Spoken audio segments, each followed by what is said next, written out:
Hello and welcome to the first of what will hopefully be many videos on my new BMW Z3. It is here, my BMW Z3. It's a 2.8 manual 5-speed in Arctic Silver, registered January 99. Gosh, how different times were back then. I know I certainly looked a lot different. But this car was actually manufactured in September 98. Now I don't know the specifics in terms of what the interior was called. I'm in the process of trying to source a brochure from 1998-99 so I can understand what the options were back then. But I really like it. The seats have some sort of ostrich skin effect to them. Not sure if any of those leggy birds were actually involved in the making of these seats, but it looks quite nice. And it's only covered 64,000 miles. The history on this car is good. You can see from this mileage table just how few miles it's done each year. It's got Michelin Pilot Sport tyres all round, really good sign. And the wheels seem to be in pretty good condition considering the age of the car. A little bit of flaking paint, but nothing sinister. Something that really pleases me, it's got the original BMW windscreen, so we know that's never been tampered with. The mighty power plant, 2.8 straight 6, beautiful sounding unit. The body on this car, cosmetically, is very good, and after significant crawling around underneath, it looks pretty good under there too. The previous owner of this car had it for 8 years, and it stayed in his family during that time. He was an elderly chap, and I think for a time his son actually used the car as well. It's clear that this car was garaged, and it's very obvious that it's been very well cared for. So having shown you the positives on this car, there are quite a few things that do actually need doing, many of which are cosmetic. I'll run through them now. Starting in the engine bay, those in the know will notice there's something missing. The fan. Now this car's had a new water pump with a metal impeller, and previous owner said that the car sounded like a jet engine with the Viscous fan. And I've read that people do delete these, and he has, because ultimately you do have this fan up front here, which is activated by this coolant temperature switch, and some people deem it enough. The fan will sap a little bit of power, although a fully operating Viscous fan should spin freely when the engine is cold, and only really lock up when it needs to. I'm going to reinstate this because I think that built-in redundancy is important. Unfortunately, the previous owner has given me the cowling and also the fan. The only thing I don't have is the actual Viscous coupling itself, but I've ordered a Mahler coupling from Autodoc, and that's due any day now. I've also ordered the 3 fixing bolts and the 2 clips that secure the cowling to the radiator from BMW. That's probably going to be the first job on this car. Next, I will be carrying out a full service. Oil filter, air filter, fuel filter, spark plugs. As time goes by, I'll also be changing the gearbox oil, the differential oil, brake fluid, and also the coolant. The engine really does sound good. Very smooth. Next on the list will be a throttle cable. It's a bit stiff, and whilst it's drivable, it is hard to drive it smoothly, and I want it right. Now this car came fitted with a Sony radio, but fortunately the previous owner gave me the original, which I immediately swapped over. I'm not a fan of Sony head units, because the buttons are so small and there's just such a risk of ending up in a ditch when you're trying to find LBC or something. There is, however, no radio reception, even on the BBC stations where the signal is usually strong. So I need to check out this radio aerial, make sure that the amplifier, which is at the base of it in the boot, has its live feed from the white wire from the head unit. Also, this grommet is missing, and I've got a new one of those to fit. Maybe water has been entering there and playing havoc with connections. If the aerial base has its feed, then it could be the coaxial cable that runs from the aerial to the head unit. Now while we're in this area, there are a couple of other things.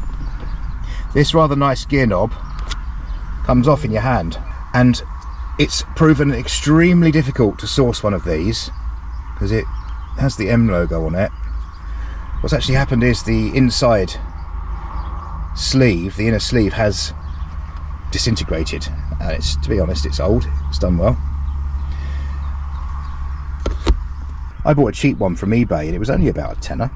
I was expecting it to be really nasty and have sharp, ragged edges for that money. It's actually not too bad. Needless to say, I will search for the correct one, but this will do for the time being. I'm sensing that this is going to be a kind of fit it once and then throw away afterwards, because I'm not sure that that piece inside there is going to be very good. So I'm not going to fit this yet, and there is a reason. I'm not really happy with the fit of this. It seems to be, this bit seems to be standing proud, and from what I can gather, I'm going to have to take the centre console out to understand exactly what's going on there. I also need a new bulb for the illumination for this part of the heater controls. They're little tiny bulbs with a built-in connector, about 10 quid from the BMW dealer, as is always the way. Twice that if you see them on eBay. Always check with the dealer first. It's nearly always cheaper, and you know it's genuine. While removing the old radio, I did come across something very strange. Now, I was always under the impression that to put the roof down on these cars, you needed your foot on the brake. This one you don't. In fact, if you have your foot on the brake, the roof won't go down, which is weird. When I removed the Sony head unit, I also had to remove this adapter that goes from BMW wiring to standard audio wiring. And I noticed a strange thing.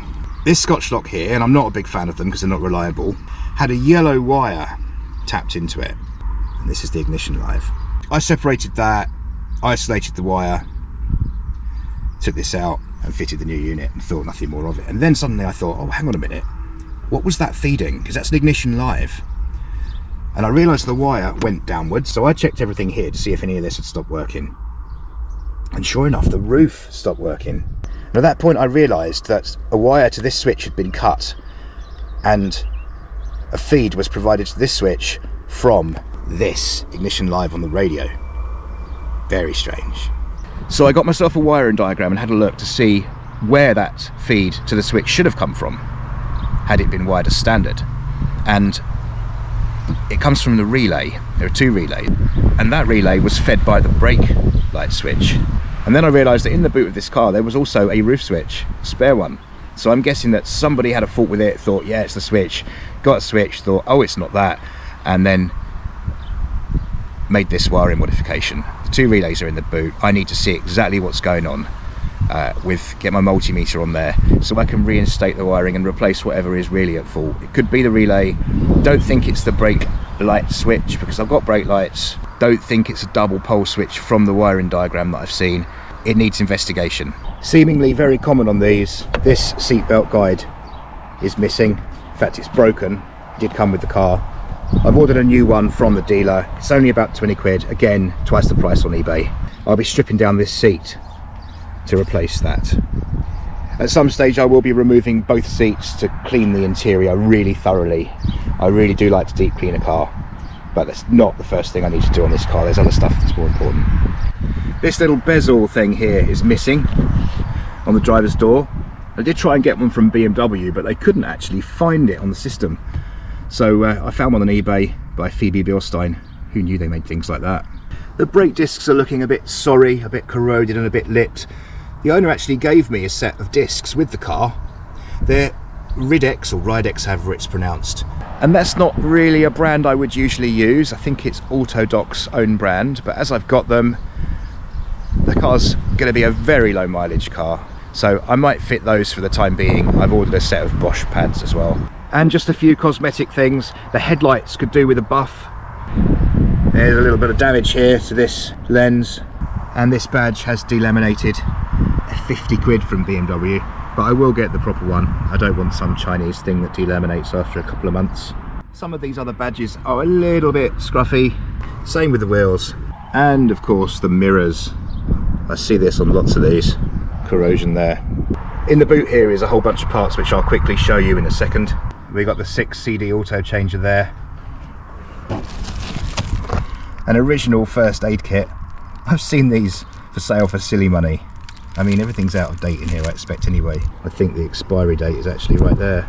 The car came with this cover, which goes over the roof and the whole top half of the car, which is great. Protects it when it's in the garage. And here are the service parts. This oil is amazing value. I buy this from a VW trade outlet. In fact, I buy all my oils from there because they have a whole range that covers pretty much everything. 10 litres here of this fully synthetic 5W40, 37 quid for the lot. Bargain. Got a Bosch air filter, oil filter, a very long fuel filter. Gear knob I've already showed you. That's the bezel from Phoebe Bilstein for the door. A little bulb holder, complete bulb for the heater illumination. 3 bolts that secure the fan to the viscous coupling and the 2 clips that secure the cowling to the radiator. Genuine BMW aerial grommet. Seatbelt trim for the driver's seat. There's also a sun plug and washer. I always like to change that out when I do a first oil change on a car that I buy, because you never know, these do strip. And that is it for now. Enough to be getting on with, I think. Now there's bound to be other stuff. Once I get the vehicle up in the air on a ramp, I'm going to find things, and I'll take care of anything I find. I mean, it's really not a problem.